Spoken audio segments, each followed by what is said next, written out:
आपने एक सर्किट लिया, सर्किट में एक रेजिस्टेंस लगाया। नॉर्मली आप एक सर्किट बनाते हो तो कैसे बनाते हो, देखो ज़रा। सर्किट बनाने के लिए आपने लिया एक battery, this is a battery, और रास्ते में है एक रेजिस्टेंस।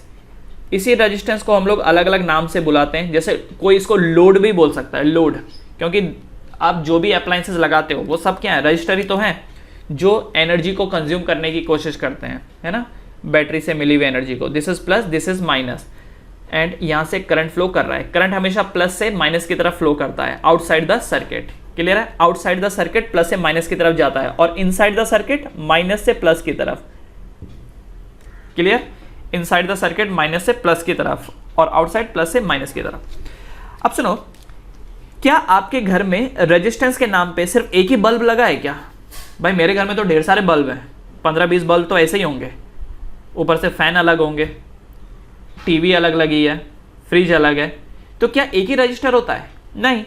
तो आप देखोगे आपके घरों में भी बहुत सारे रजिस्टर लगे होंगे। ये देखो, जैसे एक बल्ब है, ये हॉल का एक बल्ब, हॉल में ही दूसरा बल्ब भी लगा होगा। अब एक रूम में हमारे पास नॉर्मली 2-2, 3-3 चीज़ें तो होती हैं, 3-3 बल्ब होते हैं। तो एक बल्ब है, ये 2 बल्ब है, ये लेट से एक और बल्ब आपने लगा दिया, ये तीसरा बल्ब है, और फिर आपने कनेक्ट कर दिया इसको बैटरी से। बैटरी मतलब this is the power source.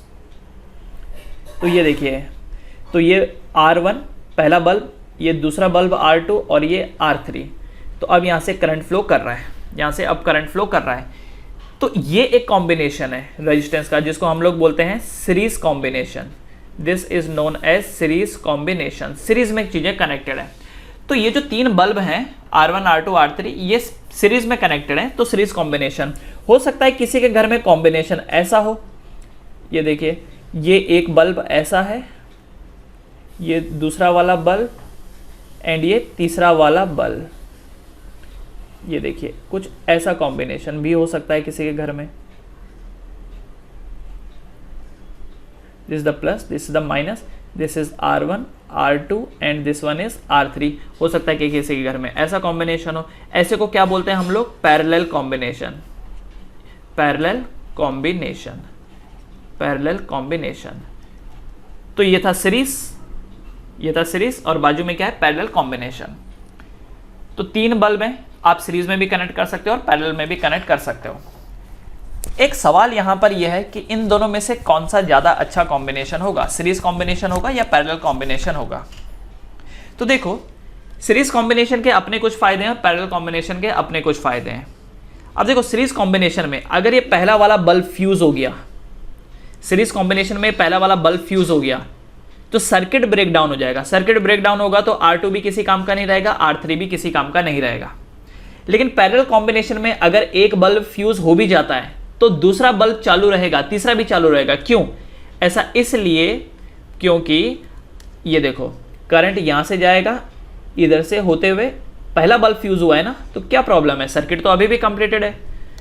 वैसे ही देखो, करंट यहां से आया, इस दूसरे बल्ब से गुजरा और वापस चला गया, तो दूसरा बल्ब भी चालू रहेगा। तो सीरीज कॉम्बिनेशन की एक प्रॉब्लम है कि अगर एक अप्लायंस आपका खराब हो गया तो बाकी अप्लायंसेस भी आपके काम नहीं आएंगे, क्योंकि सर्किट ब्रेक डाउन हो जाता है। जबकि पैरेलल कॉम्बिनेशन में ऐसा नहीं है। पैरेलल कॉम्बिनेशन में एक अगर फ्यूज हो जाता है तो बाकियों पे उसका कोई असर नहीं पड़ता, इसीलिए घरों में पैरेलल कॉम्बिनेशन होता है। इसलिए घरों में पैरेलल कॉम्बिनेशन होता है। तो क्लियर है, ये बात समझ में आई? अब हम स्पेशली पढ़ेंगे resistance in series and resistance in parallel. अगर रजिस्टर को आप सीरीज में लगाते हो तो रेजिस्टेंस के ऊपर क्या, टोटल रेजिस्टेंस के ऊपर क्या इफेक्ट पड़ता है, और अगर पैरेलली लगाते हो तो टोटल रेजिस्टेंस के ऊपर क्या फर्क पड़ता है। So we will be writing our next topic, resistance in series and resistance in parallel. So the next topic is resistance in series and उसके बाद रेजिस्टेंस इन पैरेलल करेंगे। तो लिखिए रेजिस्टेंस इन सीरीज। तो पहले तो हम सीरीज का डायग्राम बनाएंगे थोड़ा बड़ा। तो देखो, जब कभी भी रजिस्टर सीरीज में होता है तो उसको हम ऐसे शो करते हैं, this is the first resistor, this is the second register and this is the third. और ऐसे ही कितने सारे भी हो सकते हैं, हम अभी फिलहाल 3 ले रहे हैं। And this is the battery connected. Now battery का काम क्या है, बैटरी करता क्या है, बैटरी क्रिएट्स पोटेंशियल डिफरेंस। क्या करता है battery, battery creates potential difference. क्योंकि पोटेंशियल डिफरेंस ना हो, पोटेंशियल डिफरेंस अगर ना हो तो करंट नहीं होगा, करंट नहीं होगा तो अप्लायंसेस काम नहीं करेंगे। तो बैटरी का काम है पोटेंशियल डिफरेंस को क्रिएट करना। तो बैटरी कितने की भी हो सकती है, 1.5 वोल्ट की हो सकती है, 2 वोल्ट, 3 वोल्ट, 10 वोल्ट, वो तो बनाने वाले के ऊपर है कि वो कितना वोल्ट का बैटरी बनाता है। तो बैटरी के अक्रॉस, ध्यान रखिए, बैटरी के अक्रॉस जो पोटेंशियल है, पोटेंशियल डिफरेंस है, उसको मैं V से दिखा रहा हूं। बैटरी के अक्रॉस जो पोटेंशियल डिफरेंस है उसको मैं V से दिखा रहा हूं, राइट। ओके, अब समझो यहां से हुआ यूं कि प्लस से एक पार्टिकल निकला, एक चार्ज पार्टिकल निकला Q। जरा ध्यान से समझिएगा, प्लस से एक चार्ज पार्टिकल निकला Q। हाइपोथेटिकल है ये, सिर्फ समझाने के लिए है, क्योंकि ट्रैवल एक्चुअली इलेक्ट्रॉन करता है और उल्टे डायरेक्शन में, माइनस से प्लस की तरफ, सिर्फ समझने के लिए। मान लीजिए एक चार्ज पार्टिकल है प्लस Q, यहां से निकला, वो प्लस Q सबसे पहले गुजरेगा इस पहले वाले रेजिस्टेंस से R1, दूसरा फिर R2 और फिर तीसरा R3 से गुजरेगा, राइट। बैटरी का पोटेंशियल है V, बैटरी का कितना पोटेंशियल है V। तो बेसिकली ये जो चार्ज पार्टिकल है ये कर क्या रहा है, बैटरी से एनर्जी लेके आ रहा है, बैटरी से एनर्जी लेके आ रहा है। अब ये जब एनर्जी लेके जाएगा तो R1 से गुजरेगा, तो R1 क्या है, R1 इस चार्ज पार्टिकल से उसकी एनर्जी ले लेगा। कितनी एनर्जी लेगा, लेट्स से V1 एनर्जी ले लिया। वैसे तो वोल्टेज एनर्जी नहीं होता है, एनर्जी तब बनता है जब वोल्टेज एंड चार्ज आपस में एक साथ ट्रेवल करते हैं। एक साथ मतलब क्या, चार्ज पोटेंशियल तो एक प्रॉपर्टी हो गई, राइट।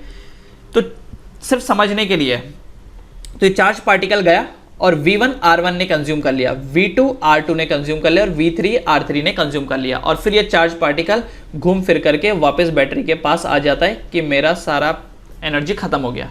जैसे कि एग्जांपल से समझो, मान लो ये चार्ज पार्टिकल आप हो, सपोज ये आप हो, आपकी मम्मी ने आपको 100 रुपये दिया। कितना रुपये दिया, 100 रुपये दिया आपको। तो ये जो बैटरी है ये मम्मी है, 100 रुपये दिया आपको, और आप क्या हो, चार्ज पार्टिकल हो। तो जब आप घर से निकले थे तो आपके पास कितने थे, 100 रुपये थे, 100 रुपये थे, 100 रुपये आप ले लिए और आप गए रास्ते में। तो रास्ते में R1 आया, पानीपुरी वाला आया, पानीपुरी आपने देखा, पानीपुरी कितने रुपए की भाई, भाई 30 रुपए की है। तो आपने पानीपुरी वाले को 30 रुपए दे दिया और पानीपुरी खा ली, ठीक है। तो जब आप पानीपुरी वाले के पास पहुंचे, पहुंचने से पहले आपके पास कितना था, तो आपके पास था 100 रुपीज़, आपके पास था 100 रुपीज़। अब जैसे ही पानीपुरी खत्म हुआ, अब आपके पास कितना बच गया है, 70 रुपया बच गया, क्योंकि पानीपुरी वाले ने 30 रुपये आपका कंज्यूम कर लिया। अब उसके बाद रास्ते में एक वड़ा पाव वाला आया, आपने पूछा भाई साहब वड़ा पाव कितने का है, आपका इच्छा थी, उसने बोला 15 रुपये का, ठीक है। तो 15 रुपये आपने वड़ा पाव वाले को दे दिया, 70 रुपये बचे हैं, 70 रुपये में 15 रुपये आपने वड़ा पाव वाले को दे दिया। तो अब आपके पास कितना रुपया बचा, 55 रुपया। तो नाउ इस चार्ज पार्टिकल के पास 55 रुपया, बेसिकली आप ही हो ये चार्ज पार्टिकल, आपके पास 55 रुपया बच गया। फिर रास्ते में तीसरा वाला आया, पाव भाजी वाला, पाव भाजी। पाव भाजी वाले को पूछा कि भाई साहब पाव भाजी कितने की है, उसने बोला 55 रुपीज़ की है। तो आपने क्या किया, 55 रुपीज़ उसको दे दिया, और अब आपके पास कितना पैसा बच गया है, 0 रुपीज़। मम्मी ने दिया था घर से 100 रुपया, कितना दिया था मम्मी ने दिया था 100 रुपया। 100 रुपये लेकर के जब आप गुजरे तो पहला रास्ते में निकला R1 को आपने दिया 30 रुपया, बचे 70 रुपये। फिर 70 रुपये में से 15 रुपये दिए इस वड़ा पाव वाले को, R2 को, तो 15 रुपये देने के बाद बचे 55 रुपये। फिर वो 55 रुपये दिए किसको, आपने पाव भाजी वाले को। और इस वे में आपके पास थे पहले 100 रुपये और अब आपके पास कितने हो गए, 0 रुपये। और आप सब लुटा करके वापस मम्मी के पास आ गए, सब कुछ लुटा करके वापस आप मम्मी के पास आ गए कि मेरे पास कुछ नहीं बचा। तो मम्मी ने कहा कोई बात नहीं बेटा, ले ले, दूसरा 100 रुपये का नोट ले ले। अगले दिन फिर वही किस्सा, फिर 100 रुपये लेकर निकले, पानीपुरी खाई 30 रुपये की, वड़ा पाव खाया, पाव भाजी खाई, और फिर सब लुटा करके फिर वापस मम्मी के पास आ गए। और कंटिन्यूसली हर बार आप मम्मी के पास आए जा रहे हो कि पैसा खत्म हो गया मेरा, ऐसा हो गया वैसा हो गया, और मम्मी भी दिए जा रही हैं। कब तक मम्मी देती जाएंगे, जब तक मम्मी के पास पैसा है। अब ऑब्वियसली मम्मी के पास तो रहेगा अच्छा खासा अमाउंट। मान लीजिए मम्मी के पास 1000 रुपीज़ है, लेट्स से मम्मी के पास 1000 रुपीज़ है, तो मम्मी आपको सिर्फ 10 बार ही दे पाएगी, पहली बार दिया 100 रुपया, आप खत्म करके आ गए। दूसरी बार, तीसरी बार, ऐसा ऐसा करके 10 बार ही मम्मी दे पाएगी। 10वीं बार मम्मी बोलेगी कि भाई अब मेरे पास पैसा नहीं है, अब मैं कुछ नहीं दे सकती तुमको, और तब आप घर से निकलना छोड़ दोगे। क्या निकल के फायदा क्या? तब जेब में पैसा नहीं है, क्या करोगे निकल करके? तो मम्मी ने पैसा देना बंद कर दिया, मम्मी ने वी प्रोवाइड करना बंद कर दिया, तो इस वजह से आपने घर से बाहर निकलना भी बंद कर दिया। सो करंट भी बंद हो गया। समझ गए? तो जितना ज्यादा वी होता है उतना ज्यादा आई होता है। वी नहीं है तो आई भी नहीं है, पोटेंशियल नहीं है तो करंट भी नहीं है। पोटेंशियल नहीं होगा तो चार्जेस फ्लो करके क्या करेंगे? है ही नहीं, फ्लो करेंगे ही नहीं वो। और वी जितना ज्यादा होगा करंट उतना ही ज्यादा होगा, वी जितना ज्यादा करंट उतना ही ज्यादा। तो इस एक्सप्रेशन से क्या मैं ये बोल सकता हूं कि जो बैटरी ने वी प्रोवाइड किया that is equal to V1 plus V2 plus V3। क्या मैं ये बोल सकता हूं V equal to V1 plus V2 plus V3 बोल सकता हूं? तो ये जो पहला वाला V है ये बैटरी के अक्रॉस है, ये याद रखना। ये जो लेफ्ट साइड में V है ये बैटरी के अक्रॉस है, जबकि ये V1 क्या है? V1 रजिस्टर के अक्रॉस है। ये जो V1 V2 V3 है ये रजिस्टर के अक्रॉस है, रजिस्टर के अक्रॉस है।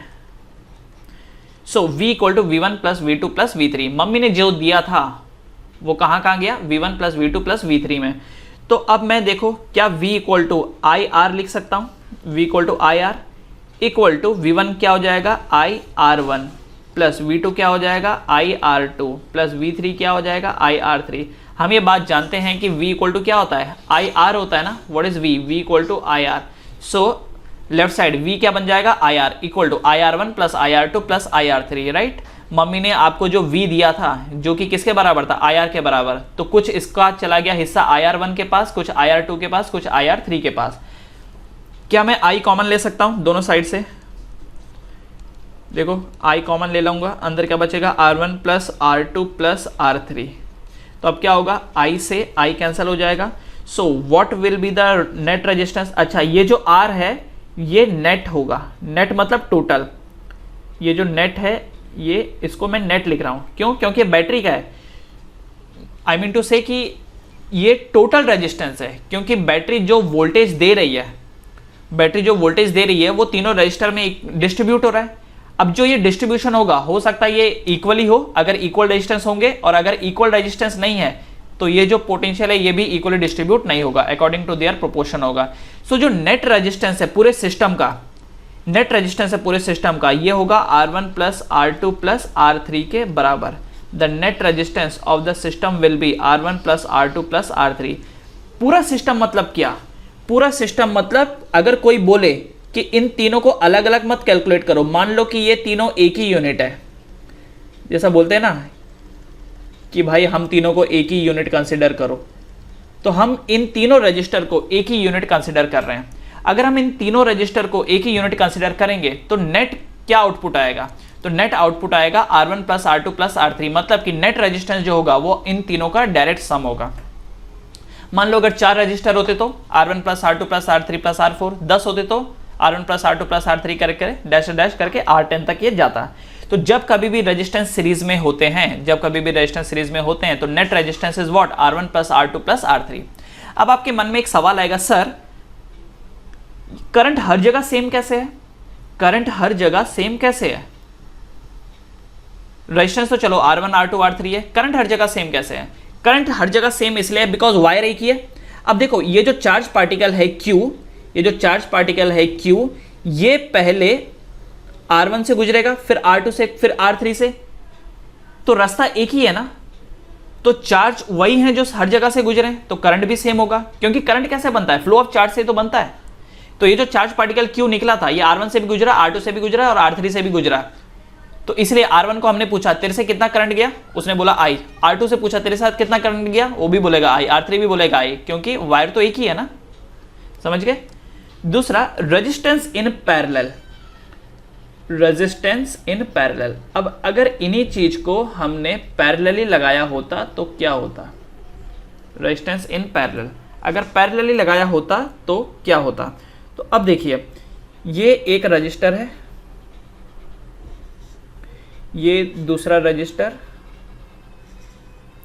एंड ये तीसरा रजिस्टर। हमने इसको कनेक्ट किया एक बैटरी के साथ,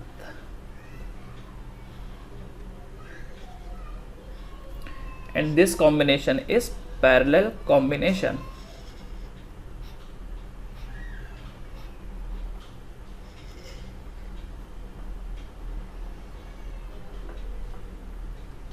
अगेन यहां पर भी वही किस्सा ये कि ये बैटरी है और बैटरी का काम है चार्ज को फ्लो करवाना, बेसिकली पोटेंशियल डिफरेंस क्रिएट करना। बैटरी पोटेंशियल डिफरेंस क्रिएट करती है जिसकी वजह से करंट क्रिएट होता है। अब यहां से क्या हुआ, यहां से अगेन करंट क्रिएट होगा, वो करंट यहां से गुजरेगा, फिर इधर से। अब मान लो यहां से जो करंट गुजरा वो आई करंट था, आई बाद में जाके डिस्ट्रीब्यूट हो जाएगा, I1 करंट इधर चला जाएगा, I2 करंट इधर चला जाएगा एंड I3 करंट इधर चला जाएगा, राइट। करंट जो है वो डिस्ट्रीब्यूट हो जाएगा। अब यहां पर जो पहला रजिस्टर है वो है R1, दूसरा रजिस्टर है R2 एंड तीसरा रजिस्टर है R3। तो यहां पर कौन डिस्ट्रीब्यूट हुआ, आप एक बात समझ रहे हो क्या, यहां पर करंट डिस्ट्रीब्यूट हुआ। फिर ये करंट आगे जाते जाते देखिए ये I1 I2 I3 कुछ इस तरीके से, ये यहां पर है I1, ये है I2 और ये है I3। तो ये तीनों वापस जुड़ जाएंगे और क्या बनाएंगे, आई करंट बनाएंगे, और ये आई करंट वापस आ जाएगा, ये जो आई करंट है ये वापस आ जाएगा, है ना। अब यहां पर क्या होता है कि जो करंट है वो डिस्ट्रीब्यूट हो रहा है, I equal to I1 plus I2 plus I3, current distribute हो रहा है। बैटरी ने तो आई करंट दिया था और ये आई करंट आगे जाके 3 हिस्सों में डिवाइड हो गया, क्योंकि 3 रास्ते बन रहे इसलिए 3 हिस्से, 10 रास्ते होते तो 10 हिस्से, 20 होते तो 20 हिस्से। सो यहां पर करंट का डिस्ट्रीब्यूशन है। जब हम रेजिस्टेंस इन सीरीज कैलकुलेट करते हैं तो वोल्टेज का डिस्ट्रीब्यूशन आता है, और जब हम लोग पैरेलल का कॉम्बिनेशन निकालते हैं तो उसमें हम लोग को करंट का डिस्ट्रीब्यूशन देखना होता है। तो ये जो आई है, व्हाट इज दिस आई, ये है करंट अक्रॉस बैटरी, ठीक है।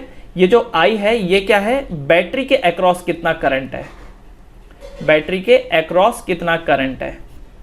जबकि I1 I2 I3 क्या है, रजिस्टर के अक्रॉस कितना करंट है, रजिस्टर के अक्रॉस कितना करंट है।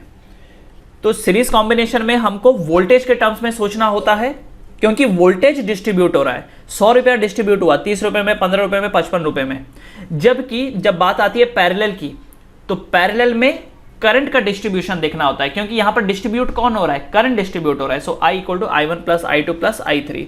नाउ अब ये जो I है, I क्या होता है, I होता है V by R, I is V divided by R equals to I1 क्या होगा, V divided by R1, I2 क्या होगा, V divided by R2 plus I3 क्या होगा, V divided by R3, correct. अब हम क्या कर सकते हैं, हम यहाँ से V को कॉमन ले सकते हैं, अंदर क्या बचेगा, 1 by R1 plus 1 by R2 plus 1 by R3। So V से ये V कैंसिल हो जाएगा, और ये जो R है, ये R कौन सा वाला R है, ये नेट वाला R है। याद रखना बैटरी के अक्रॉस जो भी होगा वो नेट की कैटेगरी में आएगा। So 1 divided by R net is equal to 1 by R1 plus 1 by R2 plus 1 by R3 and so on. मैंने तो यहाँ पर 3 ले रखे थे ना, इसीलिए यहाँ पर 3 आए, हो सकता है 5 हो सकता है 10 हो, कितने भी हो सकता है। सो पैरेलल कॉम्बिनेशन में जो रेजिस्टेंस निकल के आता है, इक्विवेलेंस बोल सकते हो या फिर नेट रेजिस्टेंस बोल सकते हो, वो होता है 1 by R net equal to 1 by R1 plus 1 by R2 plus 1 by R3। तो कल के दिन कोई बोले आपसे कि भाई देखो मुझे तो नहीं पता, मुझे बस इतना बताओ इस पूरे सिस्टम का रेजिस्टेंस क्या होगा, ये जो पूरा सिस्टम है इसका रेजिस्टेंस क्या होगा, तो आपको ये देखना है कि ये एक पैरेलल कॉम्बिनेशन है, और क्योंकि एक पैरेलल कॉम्बिनेशन है तो यहाँ पर लॉजिक क्या लगेगा रेजिस्टेंस का, 1 by R net equal to 1 by R1 plus 1 by R2 plus 1 by R3। Clear है। तो इंपॉर्टेंट बात यहाँ पर क्या, इंपॉर्टेंट बात यहाँ पर ये कि अगर रेजिस्टेंस इन सीरीज निकालना हो तो वोल्टेज डिस्ट्रीब्यूशन देखा जाएगा, और अगर पैरेलल निकालना हो तो करंट डिस्ट्रीब्यूशन देखा जाएगा। अब एक मन में सवाल आएगा कि सर ये पोटेंशियल सेम कैसे हो गए, सर ये जो पोटेंशियल है ये सेम कैसे हो गए, सेम कैसे हो गए पोटेंशियल। देखो इसको समझने की कोशिश करो। मान लो ये बैटरी मम्मी है, मम्मी ने 100 रुपये दिए, मम्मी ने 100 रुपीज़ दिए। इस बार मम्मी के 3 बच्चे हैं, 3 बच्चे मम्मी के। अब 3 बच्चे हैं मतलब 3Q, 3 बच्चे हैं मतलब 3Q। अब ये जो 3Q निकलेंगे, हुआ ये कि 1Q इधर चला गया ऊपर। अगला 1Q नीचे चला गया और अगला 1Q तीसरे इसमें आ गया रास्ते में। अब बात समझ में आ रही है? 3 बच्चे हैं, 3 बच्चे 3 अलग अलग रास्ता ले लिया, एक ऊपर वाला, एक मिड वाला और एक नीचे वाला। अब मम्मी ने 100 रुपये दिया, 100 रुपये दिए, इसका मतलब पहले वाले बच्चे को भी 100 रुपये दिए, दूसरे वाले को भी 100। अब मम्मी थोड़ी ना भेदभाव करेगी, अगर एक बच्चे को 100 रुपये दे रही है तो सबको तो 100 रुपये देगी ना। तो ये जो Q1 है, ये जो फर्स्ट वाला Q है, इसके पास भी 100 रुपये ही थे, सेकंड वाले के पास भी 100 रुपये ही थे और इस तीसरे वाले के पास भी 100 रुपये ही थे। मम्मी ने एक्चुअली कितना दिया? 300 रुपये दिया। मम्मी ने एक्चुअली कितना दिया? 300 रुपये दिया, राइट। तो 300 रुपये देने की वजह से हर एक को कितना मिला? 100 रुपया। हर एक को कितना मिला? यहाँ पर 100 रुपये मिला, राइट। तो इसीलिए यहाँ पर जो पोटेंशियल है वो हर जगह सेम है। ये देखो, फर्स्ट वाले में भी पोटेंशियल 100, सेकंड वाले में भी 100 और तीसरे वाले में भी 100, तीसरे वाले में भी 100। हाँ, एक चीज़ यहाँ पर ज़रूर है और वो ये है कि क्योंकि मम्मी ने 3 गुना पैसा दिया है, मम्मी ने 3 गुना पैसा दिया है, तो मम्मी का अकाउंट जल्दी खाली हो जाएगा। मम्मी का अकाउंट जल्दी खाली हो जाएगा क्योंकि 3 बार दिया है। तो यहाँ पर मम्मी ने, देखो इधर समझो, मम्मी ने 100 रुपीज़ पर चाइल्ड दिया है। What is this? This is 100 rupees पर चाइल्ड, ठीक है। यहाँ पर मम्मी ने कितना दिया? 100 रुपीज़ पर चाइल्ड। रेजिस्टेंस इन सीरीज में तो क्या था कि एक ही बच्चा था, उसको 100 रुपये दिया। अगर 2 बच्चे होते तो 200 रुपये देती, 3 बच्चे होते तो 300 रुपये देती। देना मम्मी नहीं है, देना मम्मी नहीं है। तो सेकंड वाले केस में क्या हो रहा है? इन पैरेलल में 100 रुपया पर चाइल्ड दिया, तो टोटल 300 रुपये दिए। बच्चे लोग अलग अलग डिस्ट्रीब्यूट हो गए। तो 100 रुपये पर चाइल्ड के हिसाब से एक बच्चा ऊपर वाली लाइन में गया, दूसरा दूसरे वाली लाइन में, तीसरा तीसरे वाली लाइन में। तो क्या इन तीनों जगह पर पोटेंशियल सेम है? यहाँ पर भी 100, यहाँ पर भी 100, यहाँ पर भी 100, और मम्मी ने भी 100 रुपीज़ पर चाइल्ड ही दिया। इसी वजह से जो नेट पोटेंशियल है वो हर जगह सेम है। Clear? So in series R net equal to R1 plus R2 plus R3 and in parallel 1/R net equal to 1/R1 plus 1/R2 plus 1/R3। अब कुछ न्यूमेरिकल करते हैं। अब देखिए, पहला वाला जो क्वेश्चन है, बोला है calculate net resistance and current in the circuit. आपको सबसे पहले निकालना है नेट रेजिस्टेंस एंड उसके बाद इस सर्किट में करंट कितना है वो भी निकालना है, right. You have to find current in the circuit. तो कैसे करेंगे? तो ज़रा देखिए, सबसे पहले आइडेंटिफाई कीजिए कि यहाँ पर जो रजिस्टर लगे हुए हैं वो सीरीज में है कि पैरेलल में। आर दे इन सीरीज और इन पैरेलल। तो मैं ये देख रहा हूँ कि बैटरी से करंट कुछ ऐसा होएगा, है ना, प्लस टर्मिनल से करंट निकलता है और माइनस की तरफ वापस एंटर करता है। तो करंट यहाँ से आया, पहले वो 5 ओम से पास करेगा, फिर 10 ओम से। इसका मतलब 5 और 10 रास्ते में ही आ रहे हैं, राइट, रास्ते में आ रहे हैं और एक ही रास्ते में आ रहे हैं। इसका मतलब ये जो कॉम्बिनेशन हो गया ये सीरीज कॉम्बिनेशन हो गया, है ना। तो सीरीज कॉम्बिनेशन में आर इक्विवेलेंट क्या होता है? इक्विवेलेंट का मतलब क्या हो गया? Net resistance. तो ये बन जाएगा R1 प्लस R2, है ना। दैट मीन्स R1 है यहाँ पर 5 ohm plus 10 ohm, that is equals to 15 ohm. तो इस पूरे सर्किट का R इक्विवेलेंस, इक्विवेलेंस मतलब नेट रेजिस्टेंस। तो नेट रेजिस्टेंस कितना है? 15 ओम, राइट। तो पहले वाले का आंसर आ गया। दूसरा आपसे बोला गया है कि what is the current. So current क्या होता है? I equals to V divided by R equivalent, है ना। अच्छा जी, तो अब यहाँ पर करंट इन द सर्किट क्या होगा? तो current in the circuit, current in the, मैं यहाँ पर CIR लिख देता हूँ, है ना।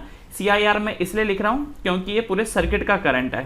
क्योंकि कई बार ऐसा होता है कि अगर ब्रांचेस हुई तो करंट डिस्ट्रीब्यूट हो जाता है, तो हर ब्रांच का अपना अपना एक करंट होता है। इसलिए मैं यहाँ पर CIR लिख रहा हूँ ताकि ये बोले कि नेट करंट कितना है ना, या फिर पूरे सर्किट में करंट कितना है। So that is equal to V। अब ये जो V है ये कौन सा वाला V हो गया? ये बैटरी वाला। तो मैं BATT यहाँ पर लिख रहा हूँ। तो बैटरी कितना वोल्टेज दे रही है? 2 volt divide by net resistance यहाँ पर क्या है? तो नेट रेजिस्टेंस है 15 ohm. So this is 15 ohm. तो सॉल्व करने के बाद कितना आता है? This is 1.33 ampere. तो इस पूरे सर्किट में करंट कितना है? 1.33 एम्पियर का, है ना। तो याद रखो कि अगर किसी क्वेश्चन में रेजिस्टेंस पूछा है, करंट पूछा है, तो सबसे पहले नेट रेजिस्टेंस निकालना है, उसी के बाद आपको नेट करंट निकालना है। क्लियर है? आप उल्टा नहीं कर सकते कि पहले आप करंट निकालो और फिर नेट रेजिस्टेंस निकाल रहे हो। आप ऐसा नहीं कर पाओगे क्योंकि करंट निकालने के लिए आपको नेट रेजिस्टेंस चाहिए, तो नेट रेजिस्टेंस पहले कैलकुलेट करना है। क्लियर? अब बढ़ते हैं नेक्स्ट क्वेश्चन की तरफ। अगला क्वेश्चन है, नेक्स्ट क्वेश्चन इज नाउ, ये क्वेश्चन दिया है आपको, calculate current in the circuit. आपको इस सर्किट में करंट पता करना है। तो रूल क्या है करंट बाद में पता कर पाओगे। सबसे पहले आपको इक्विवेलेंस रेजिस्टेंस पता करना है, मतलब कि नेट रेजिस्टेंस पता करना है। तो कैसे करेंगे? तो यहाँ पर आपको 3 रजिस्टर दिखाई दे रहे हैं। अब एक बात तो हम जानते हैं कि बैटरी के प्लस टर्मिनल से करंट निकलता है और माइनस की तरफ जाता है ना। तो यहाँ से 2 ओम से पहले करंट गया और फिर करंट 2 हिस्सों में डिवाइड हो जाएगा, है कि नहीं? करंट 2 हिस्सों में डिवाइड हो जाएगा और वापस से ये करंट जुड़ करके फिर बैटरी की तरफ चला जाएगा। तो अब मुझे बताओ कि यहाँ पर क्या सीरीज दिखाई दे रहा है और क्या पैरेलल दिखाई दे रहा है। आपको क्या ऐसा फील नहीं हो रहा कि ये जो 3 ओम है एंड ये जो 6 ओम है, ये दोनों पैरेलल कॉम्बिनेशन है? डोंट यू थिंक सो, है ना? तो 3 ओम एंड 6 ओम में पहले हम लोग पैरेलल कॉम्बिनेशन लगाएंगे। तो पैरेलल कॉम्बिनेशन का क्या रूल है? सो 1/R equal to 1/R1 plus 1/R2, क्योंकि 2 है इसलिए, 3 होते तो 1/R1 प्लस 1/R2 प्लस 1/3 करते हैं, है ना।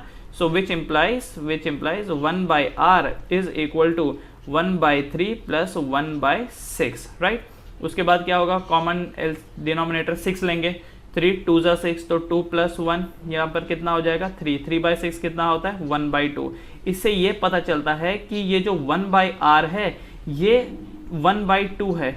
इसका मतलब R जो निकल के आया ये 2 निकल के आया, मतलब कि ये जो कॉम्बिनेशन है 3 ओम और 6 ओम, ये कितना रिजल्ट लेके दे रहा है? ये 2 ओम का रिजल्ट लेके दे रहा है ना। तो मैं इस सर्किट को फर्दर ऐसा ड्रॉ कर सकता हूं कि ये है 2 ओम, दिस इज 2 ओम बाहर वाला, और अंदर वाले जो 2 थे 3 ओम एंड 6 ओम, इनका नेट रेजिस्टेंस कितना निकल के आ रहा है? 2 ओम निकल के आ रहा है। तो ये देखिए, ये यहाँ से 2 ओम निकल के आया, करेक्ट। 3 ओम एंड 6 ओम का नेट आउटपुट कितना आ रहा है? 2 ओम का आ रहा है। तो अब देखिए, ये 2 ओम एंड इन दोनों का कॉम्बिनेशन 3 और 6 के कॉम्बिनेशन से आया ये 2 ओम, क्या ये अब सीरीज में है? क्या ये अब सीरीज में है? यस, ये सीरीज में है। और क्योंकि ये सीरीज में है so R equivalence will be equal to, अब इन दोनों में सीरीज का लगाना पड़ेगा आपको, तो 2 ओम प्लस 2 ओम कितना बन गया? ये बन गया 4 ohm. This will become 4 ohm. Clear? अच्छा, अब करंट कितना होगा? हमने आर इक्विवेलेंस निकाल लिया 4 ओम, R equivalence is 4 ohm. Now what will be the current? अब हम करंट निकाल सकते हैं। So I equal to V divided by R. तो भाई V कितना है? तो V है 9 वोल्ट डिवाइडेड बाय रेजिस्टेंस कितना निकल के आया? 4 ओम, है ना। इसका मतलब करंट कितना हो जाएगा? 9/4, तो 4 2 ज़ा 8 पॉइंट 2.25 ओम, सॉरी एम्पियर, राइट। तो समझ गए? सबसे पहले आपको नेट रेजिस्टेंस निकालना है एंड नेट रेजिस्टेंस निकालने के बाद फिर आपको निकालना है करंट। तो 3 ओम एंड 6 ओम में पहले हमने पैरेलल कॉम्बिनेशन लगाया, तो जो रिजल्ट आया उसका हमने 2 के साथ सीरीज कॉम्बिनेशन लगाया। अब ये अगला क्वेश्चन देखिए, calculate current and net resistance of the circuit. इस सर्किट में आपको करंट पता करना है एंड नेट रेजिस्टेंस पता करना है, राइट। अगर इस क्वेश्चन में आपसे नेट रेजिस्टेंस नहीं भी पूछा होता तो भी कैलकुलेट तो करना ही पड़ता है, क्योंकि बोल दिया ना करंट इन द सर्किट, तो इसलिए। तो चलिए इसको शुरू करते हैं। सबसे पहले हमें देखना होगा कि यहाँ पर रजिस्टर्स का अरेंजमेंट कैसा है, सीरीज है, पैरेलल है, मिक्स है, कैसा है, वो हमें देखना होगा। सबसे पहले हमें यहाँ देखना होगा कि यहाँ पर कॉम्बिनेशन कैसा है रजिस्टर का, सीरीज में है, पैरेलल में है या मिक्स में है। तो ज़रा देखें, तो यहाँ पर अगर हम नोटिस करें तो ये जो 2 हैं, ये 10 ओम एंड ये 20 ओम, ये आपस में सीरीज कॉम्बिनेशन में, एंड ये 5 ओम एंड ये 25 ओम, ये भी सीरीज कॉम्बिनेशन में है ना। तो जब कभी भी सीरीज कॉम्बिनेशन रहता है तो क्या होता है? डायरेक्टली एड अप हो जाता है। तो 10 + 20 कितना हो जाएगा? 30, और नीचे 5 + 25 कितना हो जाएगा? 30, है ना। तो इन दोनों ऊपर का कॉम्बिनेशन का रिजल्ट कितना आया? 30 ओम, और नीचे वाले का कॉम्बिनेशन का रिजल्ट कितना है? 30 ओम। सो अब आप नोट करो ज़रा कि यहाँ पर ये जो ऊपर वाला है दिस बिकम्स, क्योंकि 30 और नीचे वाला भी 30, तो जो रिजल्ट बन के आएगा अब वो पैरेलल कॉम्बिनेशन वाला आएगा, है ना। देखो ये 30 ओम एंड ये 30 ओम, एंड ये दोनों अब पैरेलल हैं, है ना, ये दोनों पैरेलल हैं। तो पैरेलल में क्या होता है result? So 1/R equivalence is equal to 1/30 plus 1/30, that is 2/30, that is 1/15। तो इसका मतलब R equivalence कितना आ जाएगा? 15 ओम। तो इस पूरे सर्किट का जो R equivalence है वो कितना है? 15 ओम। हुआ क्या कि ऊपर वाला 10 और 20 एड अप होकर 30 दे दिया, नीचे 5 और 25 एड अप होकर 30 दे दिया। 1/30 plus 1/30 2/30, 2/30 is 1/15, so R equivalence is 15 ohm, correct. अच्छा जी, तो आर इक्विवेलेंस तो आ गया। सो व्हाट इज द करंट, तो करंट कितना होगा, so current is equal to V divided by R, है ना। तो मतलब कि I इक्वल टू वी कितना है, बैटरी ने कितना दिया 12 वोल्ट, है ना। ये देखो ये 12 वोल्ट बैटरी ने दिया, डिवाइडेड बाय आर इक्विवेलेंस कितना है 15 ohm. So the result will be equal to 12 divided by 15। So what is 12 divided by 15, 0.8 ampere, 0.8 ampere. So the current in circuit is 0.8 ampere, okay. Now कुछ छोटे मोटे combination और देख लेते हैं। Current कैसे निकालना है ये तो आपको समझ में आ ही गया है, राइट। अब जैसे देखिए क्वेश्चन एक दे रखा है कि this is one resistance, this is second resistance, and यहाँ से एक रेजिस्टेंस ऊपर को गया एंड एक नीचे को गया। ये देखिए ये ऐसा ऊपर और ये नीचे को, कुछ इस वे में, और ये दोनों आपस में यहाँ पे ज्वाइन कर रहे हैं और ऐसे। ये है 2 ओम, ये है 3 ओम, ये है 4 ओम, ये है 4 ohm, right. This is point A and this is point B. आपको पूछा गया है कि what is the equivalence resistance. अब देखो यहाँ पर बैटरी तो दिया नहीं है तो करंट तो आप निकाल नहीं सकते, बट इक्विवेलेंस निकाल सकते हो, इक्विवेलेंस रेजिस्टेंस या नेट रेजिस्टेंस निकाल सकते हो, निकाल सकते हैं। तो कैसे करेंगे, देखो क्या ये 4 ओम और ये 4 ओम आपस में पैरेलल कॉम्बिनेशन है ना, पैरेलल कॉम्बिनेशन है। तो पैरेलल कॉम्बिनेशन होने की वजह से क्या होगा 1/4 प्लस 1/4, राइट। क्या होता है ये 1/4 प्लस 1/4, तो ये बनेगा 2/4, तो 2/4 मतलब 1/2। सो आर की वैल्यू कितनी आ जाएगी 2 ओम। तो इन दोनों को एड अप करने पर ये कितना वैल्यू आ जाएगा 2 ओम। अब जरा देखो कि जो नेट रिजल्ट बन करके आ रहा है वो क्या होगा। देखो ये 2 ओम है, ये 3 ओम है एंड ये 2 ओम है, correct. So this is 2 ohm, 3 ohm and 2 ohm. क्या अब ये तीनों सीरीज कॉम्बिनेशन हो गए, क्या ये तीनों सीरीज कॉम्बिनेशन हो गए। और सीरीज कॉम्बिनेशन में क्या होता है, तो सीरीज कॉम्बिनेशन में डायरेक्टली एड अप हो जाता है। सो आर इक्विवेलेंस जो निकल के आया वो आएगा 2 + 3 + 2, तो 3 और 2 5 6 7 ओम। तो पूरे सिस्टम का आर इक्विवेलेंस जो निकल के आएगा that will be 7 ohm, that will be 7 ohm. एक और क्वेश्चन जैसे देख लेते हैं क्विकली। तो क्वेश्चन लिखिए, क्वेश्चन है ये एक ट्रायंगुलर फॉर्म में दिया है रजिस्टर,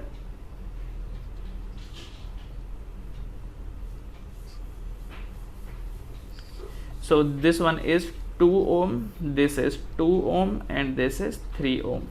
यह है आपका पॉइंट P और यह है पॉइंट Q। इस सिस्टम का इक्विवेलेंस रेजिस्टेंस आपको निकालना है। तो कैसे निकालेंगे, तो इसको निकालने के लिए हमें करना होगा, हमें चेक करना होगा बेसिकली। तो देखो क्या ये 2 ओम एंड ये 2 ओम सीरीज कॉम्बिनेशन है, यस। तो सीरीज कॉम्बिनेशन है तो 2 का 2 कितना हो जाएगा, 2 + 2 कितना हो जाएगा 4। फिर ये जो 4 निकल के आया एंड ये 3 निकल के आया, क्या ये पैरेलल है, क्या ये पैरेलल कॉम्बिनेशन है। ये देखो ना यहाँ से P निकल के आया और ऊपर वाले का जो रिजल्ट है वो 4 निकल के आया, दिस इज 4। और ये जो 3 वाला है, 3 वाला तो 3 है ही, है ना। सो क्या बनेगा यहाँ पर R equivalence, so 1/R equivalence will be equal to 1/4 + 1/3। तो 4 3 = 12, 3 1 = 3, 4 1 = 4। क्रॉस मल्टीप्लाई होता है, पता है ना ये बात। ये 3 1 से मल्टीप्लाई होगा, 4 1 से मल्टीप्लाई होगा और ये नीचे वाले एक दूसरे से मल्टीप्लाई होंगे। तो सॉल्व करने के बाद ये कितना आ जाएगा 7/12। So R equivalence will be equal to 12 divided by 7। अभी 12 डिवाइडेड बाय 7 कितना होता है ये आप कैलकुलेट करके देख लीजिए।